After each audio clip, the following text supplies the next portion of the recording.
Kemudian kita membahas tentang atribut. Nah, secara umum, sudah kita bahas tadi, atribut adalah ciri atau karakteristik, atau dalam bahasa Inggris disebut properties ya. Ini tambah properties atau properti juga boleh, yang mendeskripsikan suatu entitas. Nah, dalam sistem basis data, atribut merujuk pada kolom tabel, ya, kolom ya tadi ya. Nah, atribut itu terbagi menjadi 7 jenis atribut.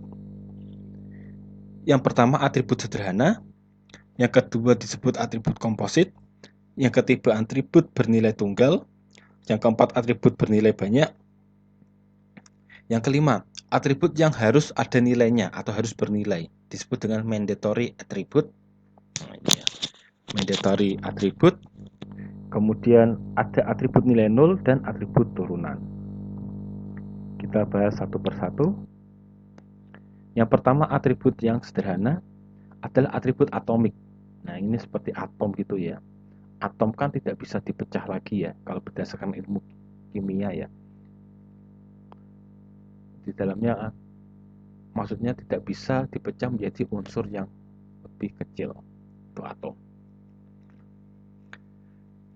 Nah, disebut atribut atomik. Dalam basis data ini disebut atribut atomik yang tidak dapat dipilah atau dipecah lagi menjadi atribut-atribut yang lainnya. Kemudian lawannya adalah atribut komposit, yaitu atribut yang masih dapat diuraikan lagi, dipilah lagi atau dipecah lagi menjadi sub-sub atau bagian-bagian atribut yang masing-masing bagian ini nanti bisa masih memiliki maknanya masing-masing, masih bermakna. Nah, kalau misal atribut yang sederhana ini kalau dipecah lagi bisa jadi maknanya akan menghilang. Nah, contoh. Nah, ini hanya contoh, jadi case per case nanti akan berbeda. Nah, pada tabel mahasiswa di atas, nah, tadi ada tabel mahasiswa yang contoh kita tadi, jenis kelamin dan program studi merupakan contoh atribut sederhana, karena tidak dapat diuraikan lagi menjadi atribut lainnya. Nah, kita lihat tadi ya, jenis kelamin hanya ada L dan P. Kemudian program studi kan, misal program studi kita statistika. Misal nanti ada mat, ada informatika, info, misal ada biologi. Nah, ini kan nggak bisa dipecah lagi. Nggak bisa, sudah cuma satu itu saja. Nah, untuk lebih memahami, kita bisa lihat ke contoh untuk atribut yang komposit. Jadi seperti ini. Contohnya adalah atribut nama. Merupakan atribut, bisa menjadi atribut komposit. Ini untuk yang namanya dua nama, dua kata, terdiri dari dua kata atau lebih ya. Nah, gitu. Karena dapat diuraikan menjadi nama depan dan nama belakang. Nama depan kan bisa masih memiliki makna, nama belakang juga masih memiliki makna. Contoh lainnya selain nama adalah alamat. Alamat bisa disebut nama jalan, nomor rumah, kota. Nah, kita lihat lagi tadi contohnya. Nah, di sini jenis kelamin ini kita tidak bisa memecah lagi menjadi LP, sudah tidak bisa pecah lagi. Prodi juga statistika, sudah jelas tidak bisa dipecah lagi. Nah, kemudian ada nama. Nah, nama mahasiswa ini di sini kebetulan ada dua kata juga masing-masing namanya. Nama depan Ali, nama belakang Akbar. Nama depan Budi, nama belakang Haryanto. Nama depan Iman, nama belakang Faisal. Nama depan Ida, nama belakang Susanti. Kemudian tadi juga ada contoh untuk alamat, ada jalan, nomor, nama kota. Nah, ini ada ya, kita ambil contoh di Jalan Lawu nomor 10 Surakarta, atau Jalan Merbabu 2 nomor 31 Boyolali. Nah, itu disebut dengan atribut yang komposit. Kita kembali lagi. Selanjutnya adalah yang ketiga, atribut bernilai tunggal, yaitu atribut yang hanya memiliki satu nilai untuk setiap baris data. Kemudian atribut bernilai banyak adalah atribut yang dapat diisi dengan lebih dari satu nilai dengan jenis yang sama. Contoh, pada tabel mahasiswa di atas, NIM dan nama merupakan contoh dari atribut bernilai tunggal. Nah, gitu ya, atribut bernilai tunggal. Kemudian karena tidak mungkin ada satu entitas atau sama satu mahasiswa mempunyai dua NIM ya. Nah, kalau dia kuliah cuma di satu tempat, dia hanya punya satu NIM. Kemudian juga setiap mahasiswa pasti hanya punya satu nama. Nah, gitu ya.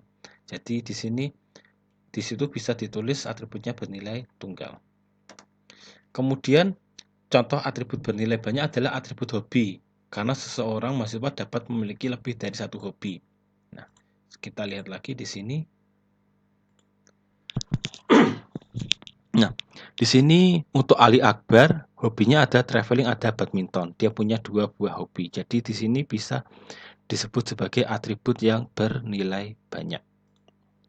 Nah, kemudian pasti ada pertanyaan. Loh, kan tadi suatu tabel bisa disebut sebagai relasi jika ini ya. Nah, setiap sel itu hanya menyimpan satu nilai. Nah, terus kenapa bisa ada atribut yang nilainya bisa banyak? Nah, ini tidak masalah. Ini nanti dalam prakteknya,